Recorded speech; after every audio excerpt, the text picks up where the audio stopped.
So while your light feel like a curse at times, is that we live in a dark world that really rewards you being dark, being negative, thriving off of these lower emotions that really come from out your ego, and that's full of selfishness. And in that type of world, that darkness is so tempting.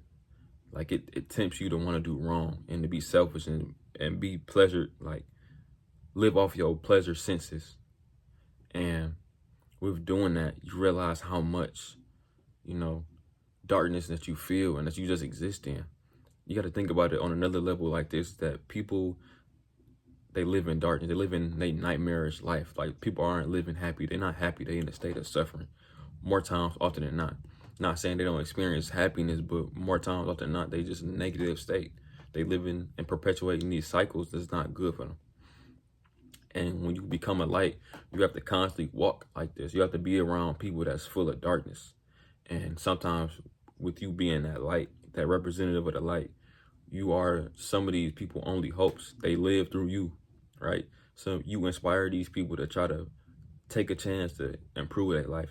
And I realized this when I talked to people, when I had coworkers, whether it's people I seen that like my job, whether it was customers, when I tell them about my life or just, when they see me smile, people like that. Because I'm about to say, a lot of people are just miserable and just in a state of suffering. So when you are like that, you got to realize that people are, to a certain extent, like putting their faith inside of you. They're not doing it consciously, but it's like a subconscious thing. Like, you are like carrying like people's dreams with them. Like, so I guess that's kind of why me personally, I take responsibility very serious when people tell me like real things. Like, they be like, "Oh, Kevin, you gonna go far. Oh, you're doing your thing." When they just give me compliments like that, I kind of take it very serious because, everybody can't accomplish their dream. In the perfect world, that'd be right, but some people just can't, right? Whether it's, realistically, it's only one reason why people can't accomplish their dream, and it's just because they hold their own self back. But, in reality, we already know it's A, B, C, all these factors that stop somebody from really accomplishing their dreams. And when I see somebody that is, and that's living in their light and living in their truth and living in their, authentic selves, it's gonna yield two types of people. It's gonna yield the people that's inspired by it and that respect it, and other people that's, that hate it, that's jealous of it, that's envious of it. And either way, like I said, being in that light make you a target, and that target is the curse, right? It make people. It brings out the negativity in human beings that's like, it's terrible, like, and it's scary if I'm being honest with you, because I think you would think that, when you become a light and when you become useful, you want to help people out.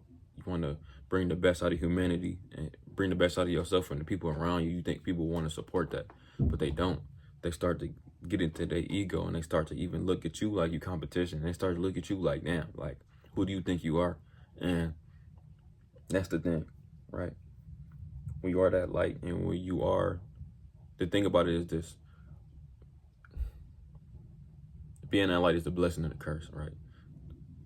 To a certain extent, the universe has chose you to, be that person, whether it's to break generational curses, or just to open that path for anybody that's coming behind you to walk down it freely, right?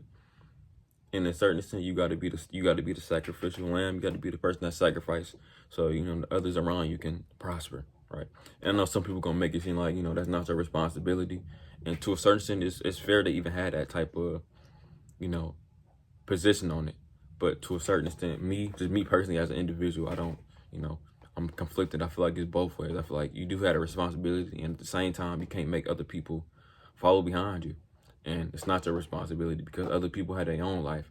But, that's just life, and that's the way that we got to deal with things. Your actions and your decisions yield, certain type of results. And like I said, and you can't tell anybody how to be affected by your decisions.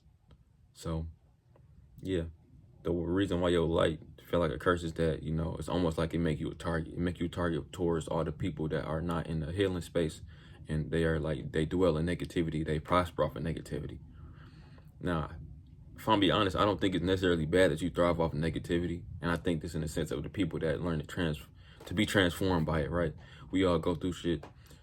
some people allow that shit to get to them, and then other people, some people allow that negativity to get to them, and they just maintain that, and they just able to get by every day. Versus some people that go through that negativity and they learn to be transformed by it and not allow it to hold them back and keep them in negative spaces.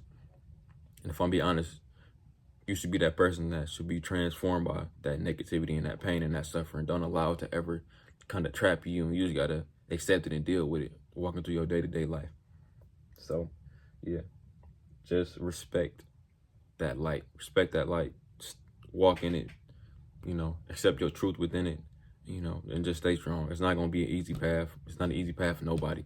But when you walk with more attention, when you are, trying to be that light for other people, when you're trying to be that light for yourself, because, if I'm being honest, walking down that wall, when you deem yourself a light worker and you feel that you've been chosen, it's a responsibility.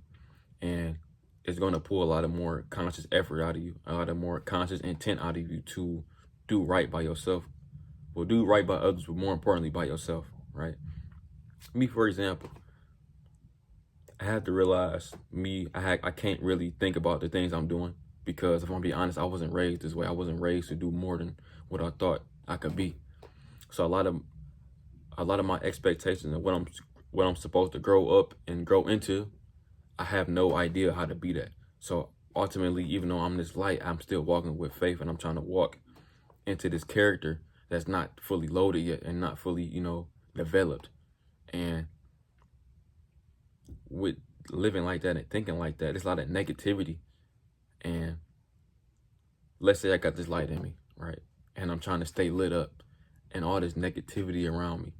If I'm being honest, I'm tempted to fall back into that darkness because of the pressure it is for me to be that light, to be that strong person, to be that person that has the courage and the strength and the leadership and that love and that kind nature. That darkness around me is tempting me to do the opposite because of how much it's going to take out of me, how much the negativity is going to take from me, right? So it's not an easy path for nobody. It's not an easy path for the people in the dark, and it's not an easy path for nobody that's proclaiming to be a light worker, or being a member of the light or whatever it is, right? So either way, whatever path you choose, just be sure that that's what you want to do, and just do it.